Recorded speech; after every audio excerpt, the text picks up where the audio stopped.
उत्तर प्रदेश में हुआ।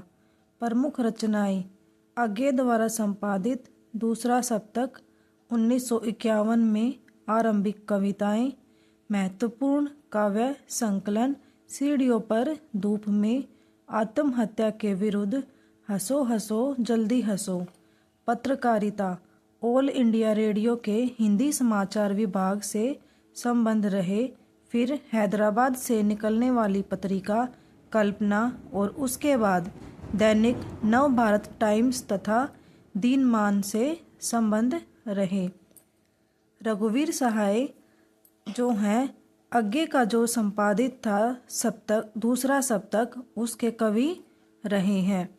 साथ ही साथ जो इनकी रचनाएं हैं, सीढ़ियों पर धूप में, आत्महत्या के विरुद्ध, हंसो हंसो जल्दी हंसो, ये भी महत्वपूर्ण हो जाती हैं। जो इनकी रचना लोग भूल गए हैं, उनके लिए रघुवीर सहाय को 1984 में साहित्य अकादमी पुरस्कार मिला था। सम्मान: साहित्य अकादमी पुरस्कार किस रचना पे लोग भूल गए और कब मिला था? 1984 में। निधन: सन 1990, दिल्ली में। इनकी पंक्तियां हैं: कुछ होगा अगर मैं बोलूँगा, न टूटे तिलिस्म सत्ता का, मेरे अंदर एक कायर टूटेगा। रघुवीर सहाय समकालीन हिंदी कविता के संवेदनशील नागर चेहरा है। सड़क, चौराहा, दफ्तर, अखबार, संसद, बस, रेल और बाजार की बेलोस भाषा में उन्होंने कविता लिखी। घर मोहल्ले के चरित्रों पर कविता लिखकर इन्हें हमारी चेतना का स्थायी नागरिक बनाया। हत्या, लूटपाट और आगजनी, राजनीतिक भ्रष्टाचार और छल छदम इनकी कविता में उतरकर खोजी। पत्रकारिता की सनसनीखेज रपटे नहीं रह जाते, आत्म अन्वेषण का माध्यम बन जाते हैं। यह ठीक है कि पेशे से वे पत्रकार थे, लेकिन वे सिर्फ पत्रकार ही नहीं, सिद्ध कथाकार और कवि भी थे। इसमें वो क्या कह रहे हैं कि जो रघुवीर सहाय हैं, वो पेशे से तो क्या थे? पत्रकार थे, लेकिन पत्रकारिता के साथ साथ वो सिद्ध कथाकार और कवि भी थे। कविता को उन्होंने एक कहानीपन और एक नाटकीय वैभव दिया। कविता को भी उन्होंने क्या दिया? कहानीपन दिया और एक नाटकीय वैभव दिया। जातीय या व्यक्तिक स्मृतियां उनके यहाँ नहीं के बराबर है, इसलिए उनके दोनों पांव वर्तमान में ही गड़े हैं। बावजूद इसके मार्मिक उजास और व्यंग्यभूजी खुरदरी मुस्कानों से उनकी कविता पटी पड़ी है। छंद अनुशासन के लिहाज से भी वे अनुपम है, पर ज्यादातर बातचीत की सहज शैली में ही उन्होंने लिखा और बखूबी लिखा।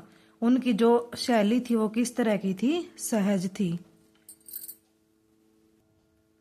आगे, बतौर पत्रकार और कवि घटनाओं में निहित विडंबना और त्रासदी को भी उन्होंने देखा। रघुवीर सहाय की कविताओं की दूसरी विशेषता है छोटे या लघु की महत्ता का स्वीकार। वे महज बड़े कहे जाने वाले विषयों या समस्याओं पर ही दृष्टि नहीं डालते, बल्कि जिनको समाज में हाशिए पर रखा जाता है, उनके अनुभवों को भी अपनी रचनाओं का विषय बनाते हैं। इसमें क्या कह रहे हैं कि जो रघुवीर सहाय हैं, वो बड़ी बड़ी समस्याओं को अपनी कविताओं में शामिल नहीं करते, बजाय जो छोटी और लघु समस्याएं हैं उनको भी शामिल करते हैं। हाशिए हो जाता है कि भी समाज से किसी भी चीज को, व्यक्ति को अलग कर देना, वो क्या होता है? हाशिए।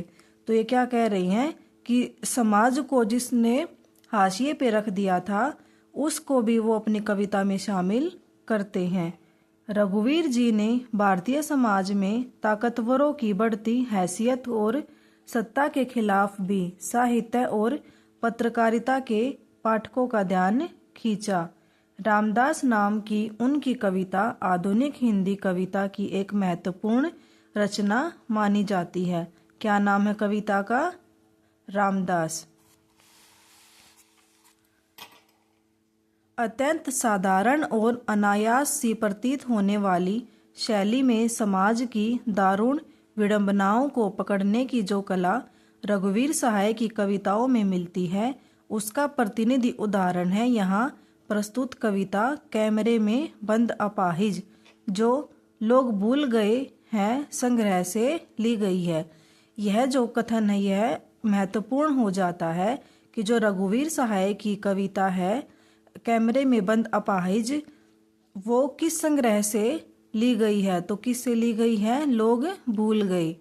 शारीरिक चुनौती को झेलते व्यक्ति से टेलीविजन कैमरे के सामने किस तरह के सवाल पूछे जाएंगे और कार्यक्रम को सफल बनाने के लिए उससे कैसी भंगिमा की अपेक्षा की जाएगी, इसका लगभग सपाट तरीके से बयान करते हुए कवि ने एक तरह से पीड़ा के साथ दृश्य संचार माध्यम के संबंध को रेखांकित किया है।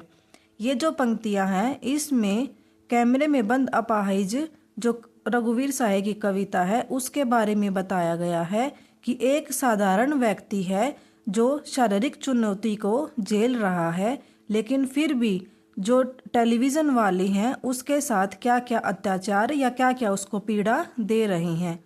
किसी की पीड़ा को बहुत बड़े दर्शक वर्ग तक पहुंचाने वाले व्यक्ति को उस पीड़ा के प्रति स्वयं संवेदनशील होने और दूसरों को संवेदनशील बनाने का दावेदार होना चाहिए। लेकिन विडंबना यह है कि आप जब पीड़ा को पर्दे पर उभारने का प्रयास करते हैं तब कारोबारी दबाव के तहत आपका रवैया संवेदनहीन हो जाता है। सहाय जी की यह कविता टेलीविज़न स्टूडियो के भीतर की दुनिया को उभारती जरूर है, लेकिन यह आवश्यक नहीं है कि इसे सिर्फ टेलीविज़न माध्यम से जोड़कर देखा जाए। अपनी व्यंजना में यह कविता हर ऐसे व्यक्ति की ओर इशारा करती है जो दुख, दर्द, यातना, वेदना को बेचना चाहता है। इसमें कवि क्या बताना चाहता है कि जो ये दृश्य है, जो ये टेलीविज़न है, अपने संचार के माध्यम से किसी की पीड़ा को, शारीरिक चुनौती को एक आधार बनाकर अपनी तरफ जनता को आकर्षित करना चाहता है। उसकी पीड़ा, उसके दुख दर्द को बेचना चाहता है जिससे उनको लाभ हो सके। जो व्यक्ति को पीड़ा है उससे इनको कोई लेना देना नहीं है। इस कविता को शारीरिक चुनौती झेलते लोगों के प्रति संवेदनशील नजरिया अपनाने के लिए प्रेरित करते पाठ के रूप में भी देखा जा सकता है। इन्होंने पहले ही बताया था कि जो रघुवीर सहाय हैं वो कविता को एक कहानी के तौर पर, एक नाटक के तौर पर बनाते हैं। तो यहाँ पर इन्होंने स्पष्ट कर दिया कि जो ये एनसीईआरटी में कविता लगी हुई है रघुवीर सहाय की कैमरे में बंद अपाहिज, वो भी किस तरह की है, एक पाठ के रूप में है। इसके लिए कवि ने दूर संवेदनहीनता को रेखांकित करने का तरीका अपनाया है। वह दिखलाता है कि किस तरह करुणा जगाने के मकसद से शुरू हुआ कार्यक्रम क्रूर बन जाता है। यहाँ पर रघुवीर सहाय जी का जीवन परिचय समाप्त हो जाता है। उम्मीद करती हूँ आपको समझ में आया होगा। यदि कोई समस्या आए तो प्लीज़ कमेंट करना। Thank you.